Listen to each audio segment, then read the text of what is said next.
Well, I'd like to welcome everyone today to our Alternate Perspectives webcast. I'm John Voket, and I am Associate Editor here at the Newtown Bee. We are also sending out apologies to anyone who may have been trying to tune in to our Facebook live stream, which we had some technical issues with, so that will not be happening.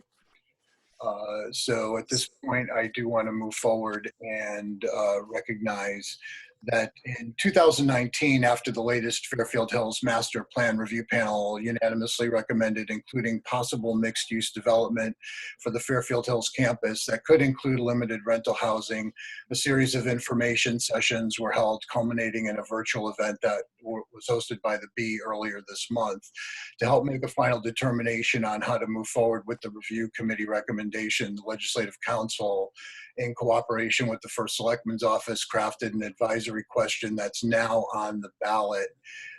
First Selectman Dan Rosenthal was committed to moving forward with discussion and action to adopt that recommendation if the vote passes, or if voters reject the measure, to move forward with a plan to begin demolishing facilities that are too structurally compromised to renovate.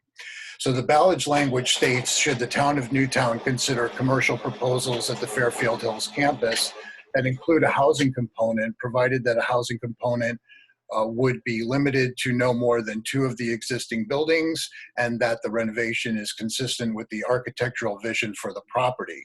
To discuss why they believe incorporating a mixed-use residential component in the Fairfield Hills Master Plan is not the way to go, we welcome former Police Commission member Bruce Walczak, who's also a local landlord and property owner, a very, very dedicated Lions Club officer and volunteer, and current state independent party candidate for the 5th US Congressional District.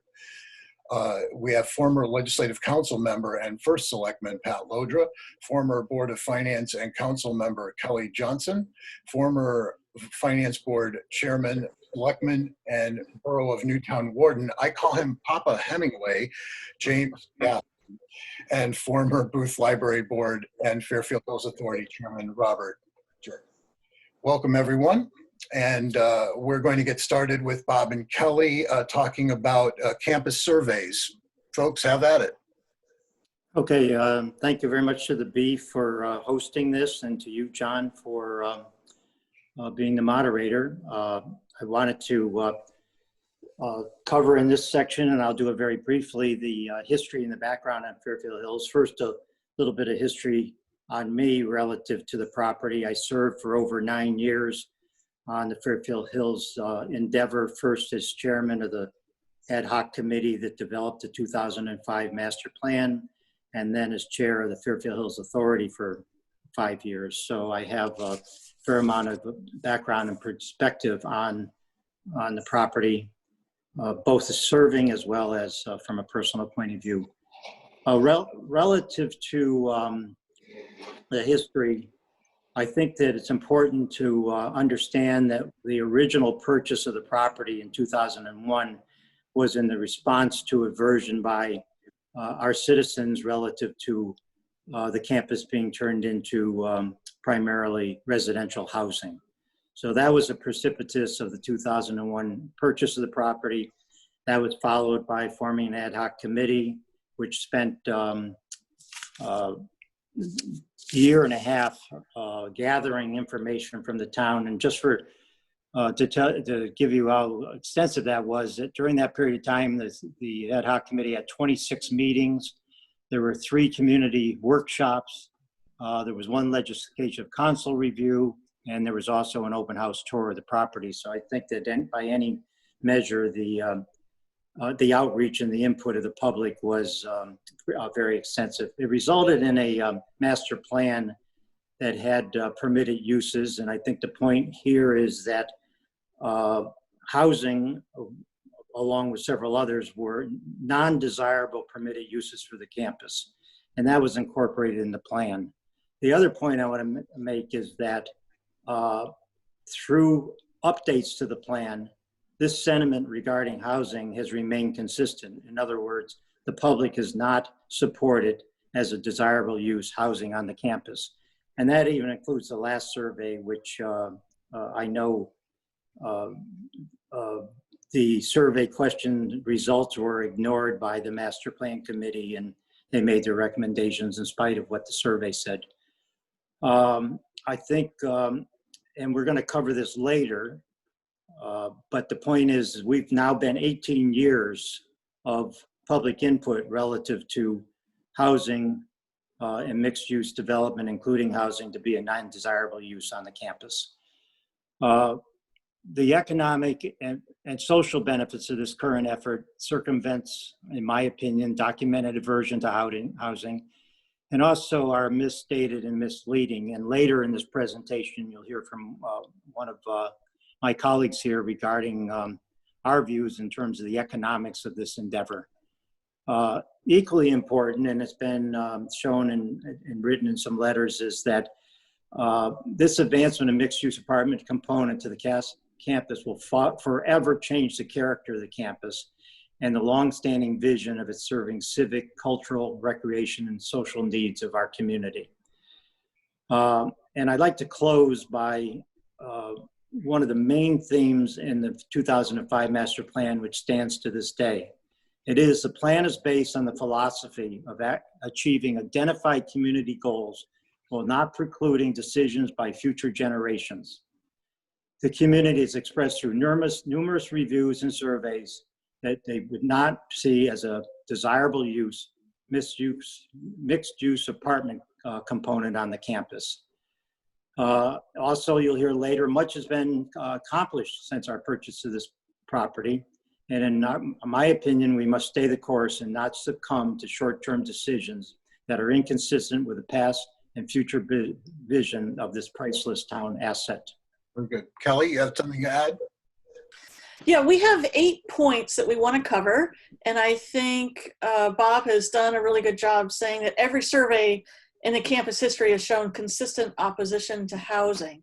So let me move on to our second point, which is we want to preserve a land bank for community options to serve both the current and future generations. We can't anticipate what those needs may be, whether they be tomorrow or 20 years in the future. But for those of you who have been around and remember the Heddo Meadow Elementary land that we needed to procure, that was not an easy situation. Schools were overcrowded, and we ultimately had to get that land by eminent domain. There weren't that many parcels in the part of town where Heddo Meadow is currently located. And a more similar search is that the Sandy Hook search yielded very few options to relocate the Sandy Hook school. So a core campus location is desirable right in the middle of Fairfield Hills, but we know that future needs will materialize somewhere in some form or another, whether it be social services, open space, recreational, ball fields, arts and cultural needs, maybe a band shell. We know those things are coming and we can't be short-sighted and overlook them. So let me pass to Jim Gaston to add on to that. Just to supplement that, the social services, open space, recreation uses, band shell, arts and cultural needs, these are some of the things that were originally mentioned, particularly at the original meeting in which we actually voted on it. And I would submit that the public relied on that and said these are things that we may want and may want to put on bring to Fairfield Hills. And just to compliment Bob, I'm not aware of anyone, and I know a lot of people in town, but I'm not aware of anyone that wanted to purchase Fairfield Hills for housing. It was for all the other, what I call jewels. Every town has a jewel or has jewels, or these are, sometimes they're called the wows. And these are assets that make people want to move to the town or stay in the town. And some of these jewels or wows that we have are things like historic Main Street, the Flagpole, Ram Pasture, Eichler's Cove, downtown Sandy Hook, and Fairfield Hills. And we want to preserve that jewel. And we'll talk later about potential conflicts, but we don't want to limit those uses, and we want to lay, as Kelley said, we want a land bank so that we can continue to grow uses at Fairfield Hills. Great. Let's bring Pat Llodra in regarding the character of the campus. Let me say again, as did Bob, thank you, John, for hosting this, and thanks for the Bee for engaging our effort. As you all know, I had the honor of serving as First Selectman of Newtown from December 1, 2009 through November 30, 2017. My office in the Municipal Center during those 8 years provided a front row seat to the significant work happening on the Fairfield Hills campus. 3 buildings had already been removed to allow for construction of NYA, a parking area, and a baseball field. Then over the next few years, 5 additional buildings were demolished, as were the 8 single-family homes and a greenhouse. 3 buildings were renovated and repurposed. Duplex number 63 for the Parent Connection, the Engineer's House for the Center for Support and Wellness, and the Pump House for EMS use. The ambulance garage was built. The power loop was completed underground. Roads were repaired and realigned. Significant streetscaping and landscaping added beauty to the entry plaza.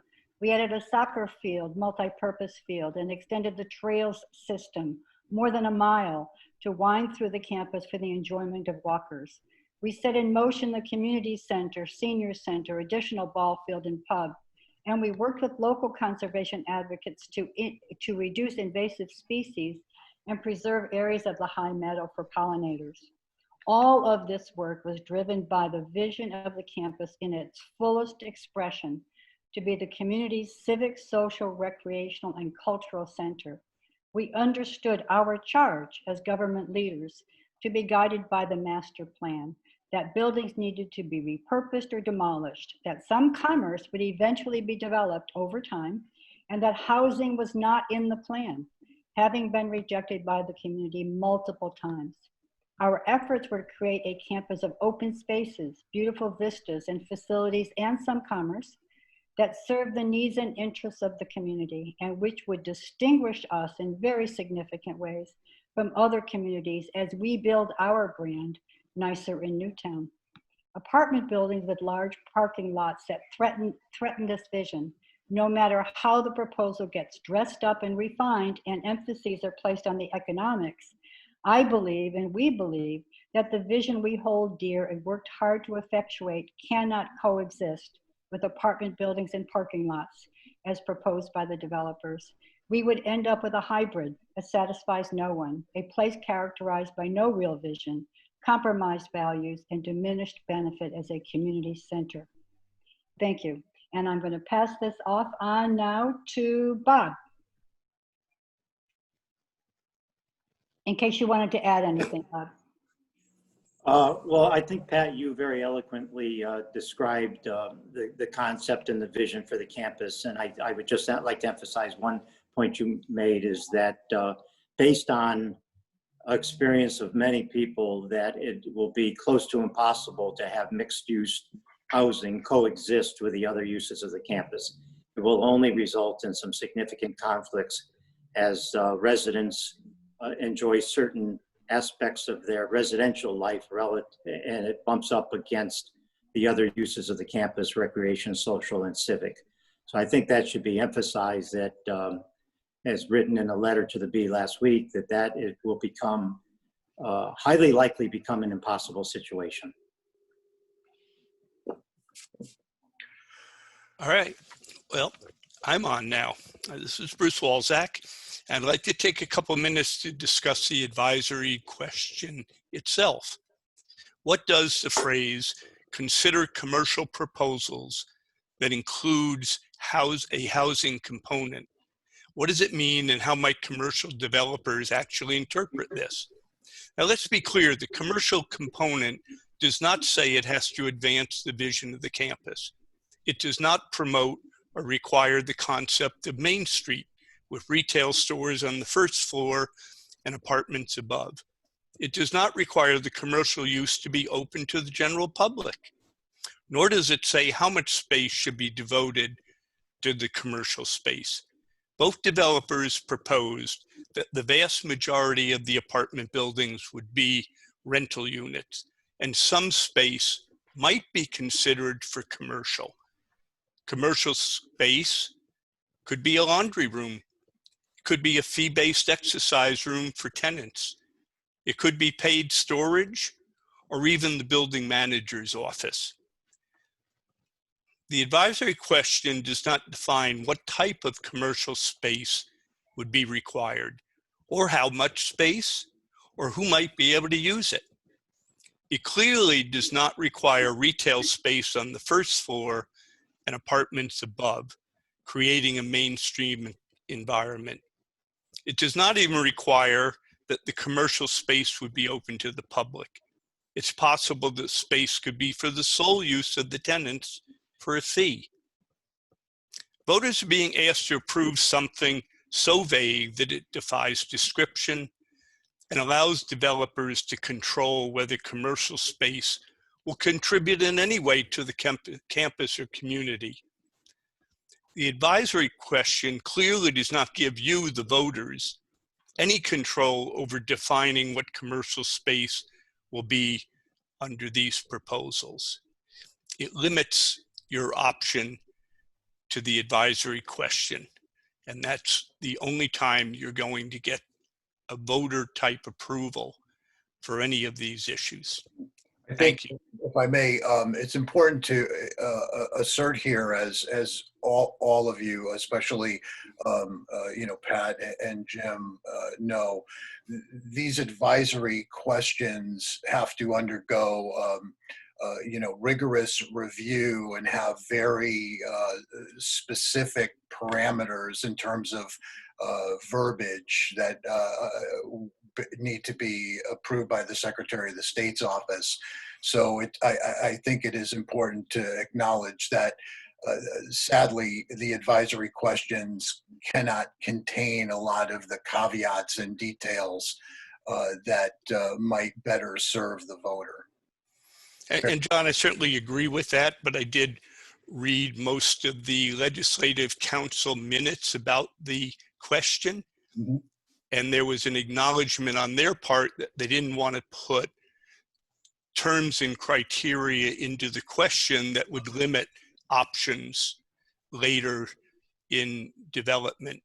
And that's exactly what I'm saying to the voters is they could have simply said that the first floor had to be retail and commercial, which was the intent of the Master Plan Committee when they moved their recommendation up to the First Selectman, but they didn't. And to me, that's an indication that all of those issues are wide open and won't be voted on by the residents. It'll be controlled by a rather small number of elected officials. Mm-hmm. Yeah, I just wanted to simply point out that the criteria to approve the question for the ballot that gets the community to the next phase, it is subject to a lot of restrictions and review, and less tends to be more successful when it comes to the verbiage on these local questions.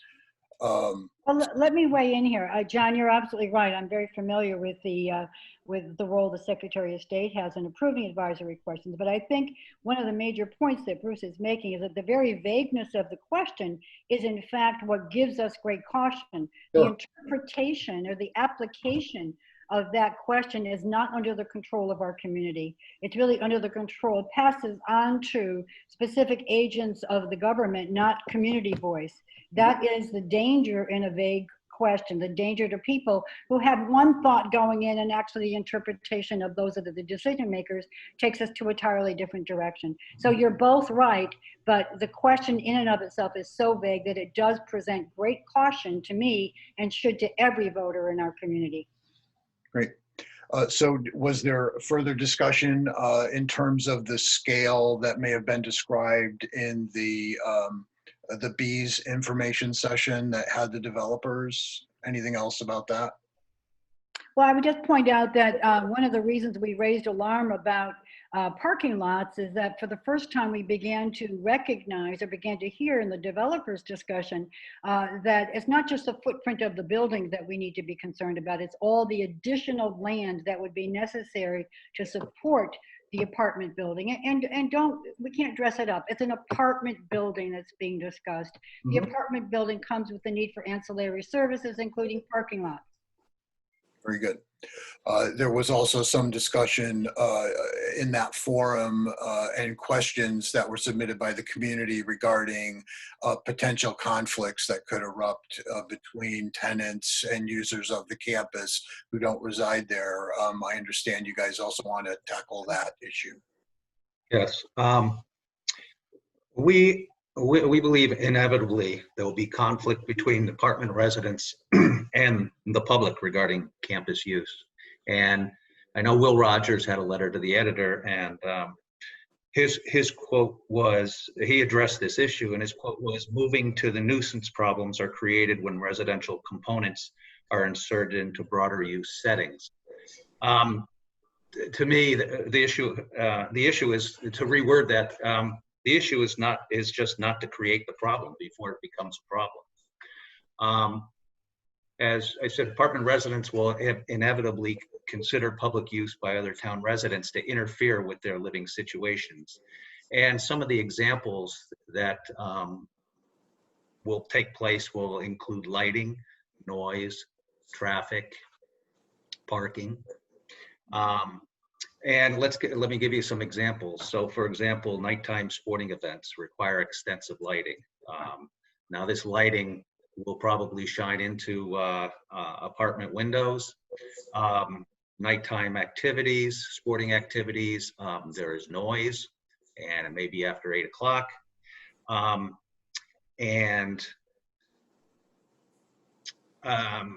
This becomes troublesome because as a lawyer, I can tell you, it creates a nuisance, and there's actually a legal procedure by which you can go forward, bring a lawsuit for nuisance to terminate or curtail some of the uses or the lighting issues or the noise issues at night.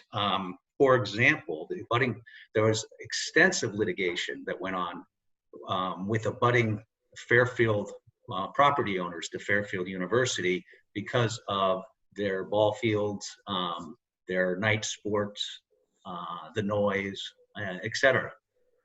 So that's going to be a problem. It's going to be a conflict. The noise and lighting issues, particularly, as I get older, I tend to go to bed earlier than I used to. I get up earlier than I used to.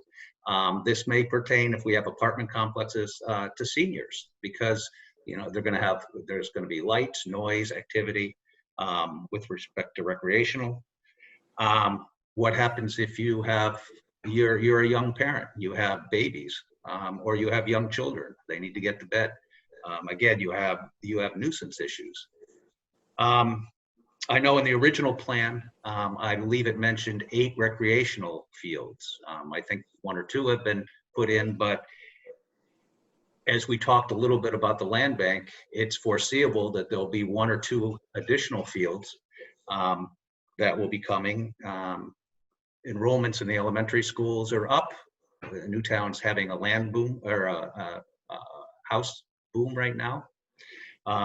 So it's foreseeable that additional fields are going to be built. But if they're creating a nuisance, you're going to have that conflict with the apartment tenants. Tim, Yeah. talk a little bit more about the legal implications in regards to the marketing of the potential residential development with full disclosure and knowledge to the pending tenants about all of the activities and traffic and timeframes of game playing and noise and things like that. Legally a private. One thing to be living in a neighborhood and have recreational or cultural arts or other types of activities then come to that location. But what are the legal implications when all of that, or the expectation of that, is there first, and then the residential use comes later and the tenants come into that environment? Yeah, well, private nuisance is not eliminated because you were there first or it was there first. Mm-hmm. So that's the claim. If it's creating, if a court determines that it's creating a private nuisance, it's creating a private nuisance. So, And Jim, so it's a problem. I mean, and I understand it's just not the recreational activities. I mean, we have the cultural arts festival. We have the gala for that is the night before, which has bands, activities. We've had car shows there. We're thinking of a band shell. If we don't have a band shell there now, but if we have apartments, we'll probably never have a band shell if that's the interest of the community. You're creating this potential nuisance problem, which is going to reduce the amount of use or activities there. And then on top of that, we can envision a vocal lobbying group of 255 approximately apartment tenants who oppose public use or access to the Fairfield Hills and events. Again, creating a conflict as to future or even potential future commercial development hours or use of Fairfield Hills and public events such as I was previously enumerating. Great. In short, it's kind of like my saying is it's human nature. When you move next to the airport, after a while you want to limit the airport or you want to close the airport. That's human nature. So we get back to let's not create the problem. Having lived under the flight path of LAX, I can totally understand that. Pat? I think Jim handled that, really well. I think bottom line is human nature is as it is, and we should anticipate, there will be conflict if in fact there's a residential development on the campus when at the same time we're trying to accelerate the use of the campus broadly for community activity. Those two things are inconsistent in practice over time. So there will be conflict. Very good. Now to Bruce and Jim to talk a little bit about the tax and value implications. great. So I'd like to discuss the overall economic impact on the proposed apartments. It's been suggested that apartments are an economic benefit to the taxpayers. However, the fact really indicates otherwise. The negative economic impact to the taxpayers will continue for the life of the apartments. It's not just a one-time benefit. Let's take a look at the estimated property taxes. This is something that's been avoided in most of the discussion at the forums. But Wind Development estimated the property taxes paid to the town would be approximately $1,000 per year for a one-bedroom apartment, and a whopping $1,500 a year for a two-bedroom family apartment. So that's 250 apartments split 50-50 between one and two bedroom apartment units.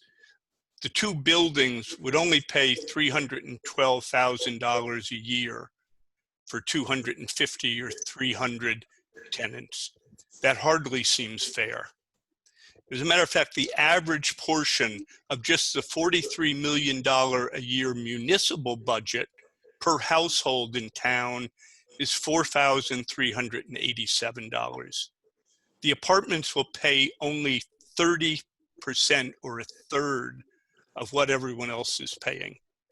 This means we're subsidizing the apartments to the tune of $3,070 per apartment per year.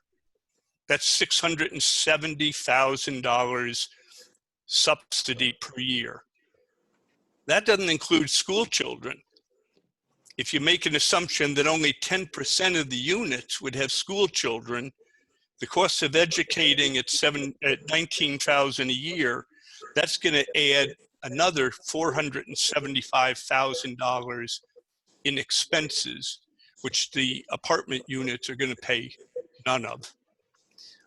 Jim, am I making the right assumption on the number of children in the apartments?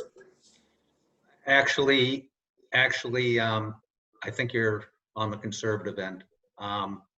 So I was doing some research, and I found that a report which said the national average, for the national average, there are 31 children per 100 apartment units.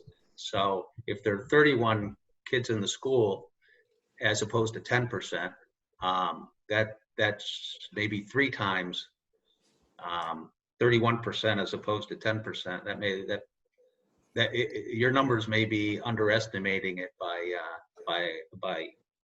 $800,000. In other words, instead of $475 to $500,000, it could well be $1.5 million annually. And we certainly know that rentals are becoming more popular for families, especially in the COVID situation. And we may wind up with families that have lost their homes and are looking for apartments. These apartments would have a great deal of moderate income units. So it's certainly possible that my numbers are really on the low side, but at least they're undeniable. And the breakdown also of the 2-bedroom to 1-bedroom is subject to change. And once again, this is all assuming all of the dominoes fall after a yes vote, to that eventuality. It's certainly information and statistics. And I appreciate all the background and research. Jim, anything further in terms of the numbers or tax revenue or cost value? No, I think Bruce covered it pretty well. Well, I've got a little bit more yet to go, but I did take the split of apartments directly out of the forum material. No, I understand. So I think, we have to make assumptions, and that's all I'm trying to do now. You caveated the assumptions, appropriately. Yeah. So when you add it all up and you want to make it as simple as possible, the total cost to the taxpayer to subsidize the rental units is going to be between $1.2 million and perhaps even $2 million each and every year. The cost per year to the taxpayers to take down the 2 buildings is a maximum of $440,000 per year for the 20 years, and that's out of the forum material also. That actually represents approximately $40 per household per year. For 20. That's less than a lunch at the local pizza parlor. And Bruce, and that $40 per family per year is for 20 years. It's for the length 20 of the years, time? that's right. Oh. Our subsidy is for as long as there are tenants in the apartment buildings. Right. So from an economic point of view, the proposal is a huge economic cost to the taxpayers, not a gain. We'll spend $1,200,000 on education and community services and save $444,000, or an $802,000 loss. We're not even coming close to saving the cost of the demolition of the 2 buildings. Other potential costs include infrastructure improvements, such as more sewer, water, and additional parking for Newtowners. The proposal of the Master Hills Plan always called for shared parking, but it's pretty clear the apartment buildings want the parking for their tenants only. And in fact, said that when there would be events there in the evening, they would probably rope off their parking lots to prevent visitors to the campus from parking there. Additional costs, one developer requested that the town secure brownfield funds and undertake mitigation ourselves prior to conveyance of the site. So they weren't even suggesting that they would pay for the entire remediation and reconstruction of the building, which would be involved in taking them down.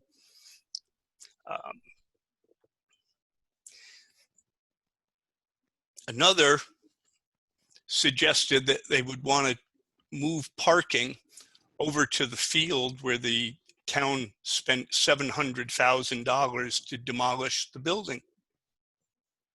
And finally, the developer's funding is coming from state and federal grants and tax credits. costing us all state and federal income tax dollars. In one building, the tax credits are 75% of the total building costs, and only 25% is loaned in mortgages being put into the building by the builder. The undeniable conclusion is we're giving up far more than we're gaining with this proposal. And I'll move that then over to Bob and Jim.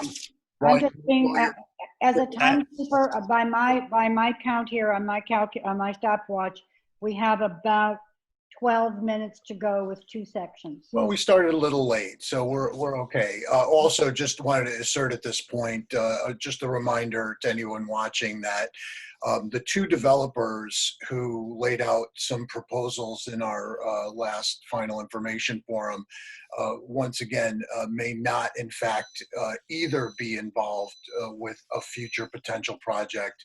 And once again, that would be a potential project that might come to fruition if the vote goes positive and if the eventual developments are threaded through the incredibly long and complex process to get there. And certainly the forum has made that clear that those may not be the 2 builders.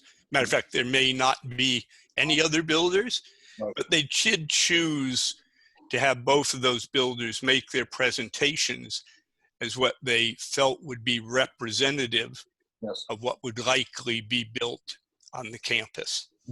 And clear, and it was very clear, and I would say it's unquestionable that any builder will be using tax credits from the state and federal government to fund the majority of the building costs. Oh yeah, it's been completely clear that no project, if ever approved, could go forward without the involvement of the state and federal housing credits. So absolutely agree on that. And I'm sure that a lot of state and federal controls come along with that money. I would imagine so. So we're going to lose, we're not going to have total control over the buildings and, you know, that are going to be built on town property. We're not only giving up land and character of the campus, but we'll be giving up some control also. Let's the hypotheticals abound, but the time is short.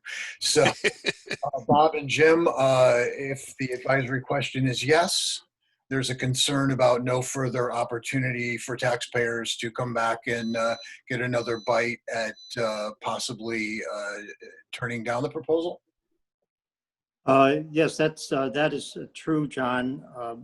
I can attest to this personally, having been chair of the Fairfield Hills Authority, that the process for the development on the campus goes through the authority, a recommendation is made, and it goes to the Board of Selectmen.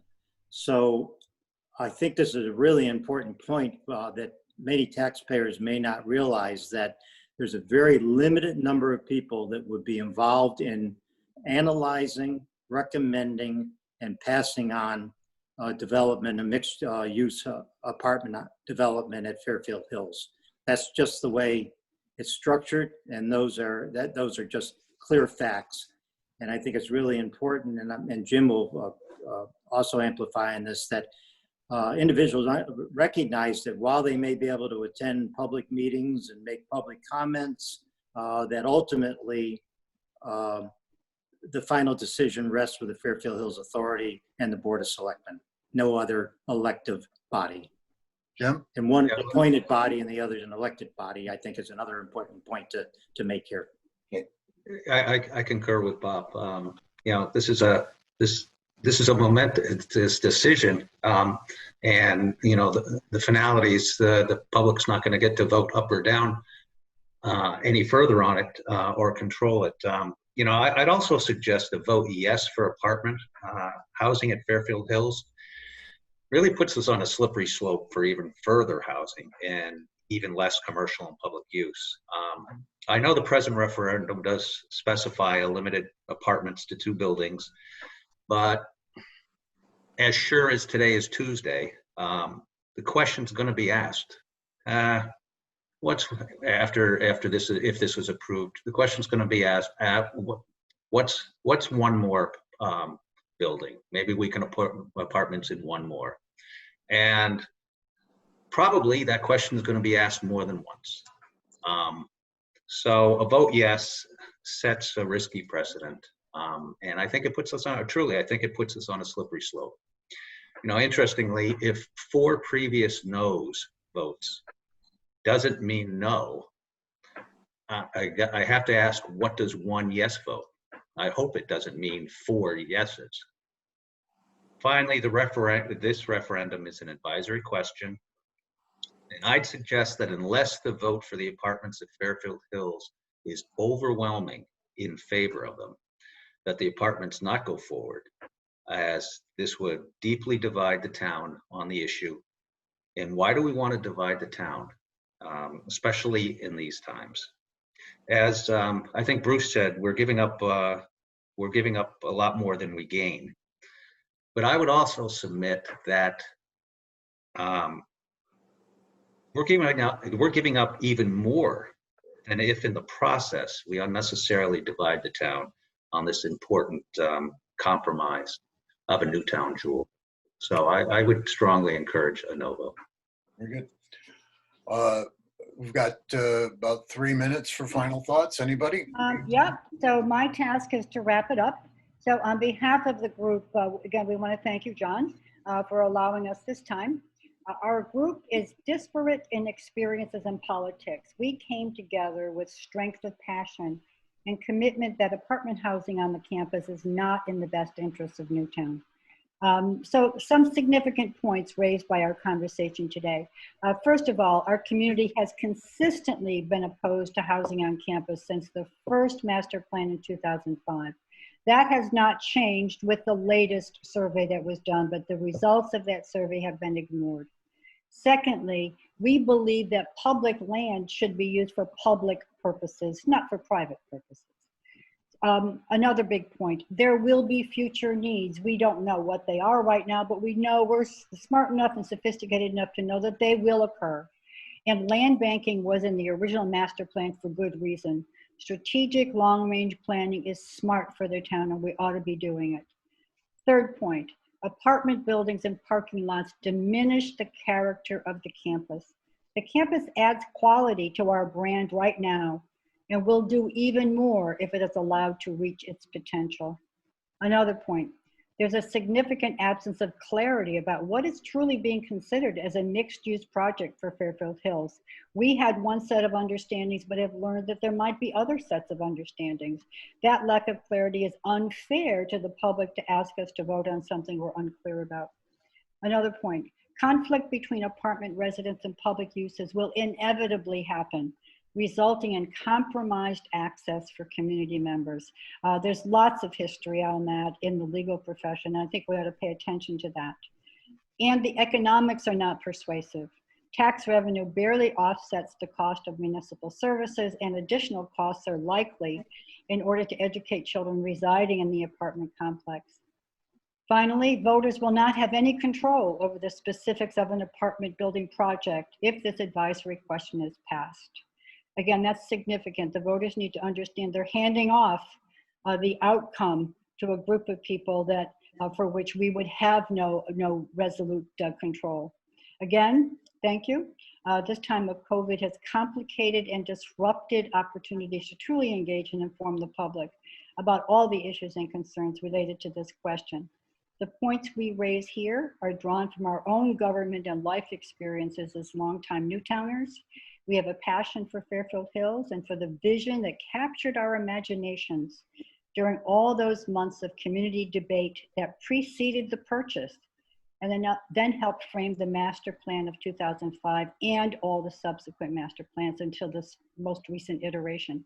Very good. Apartment housing on campus is inconsistent with the values that we hold for that community space. So again, thank you. In closing, I think we have concluded our presentation.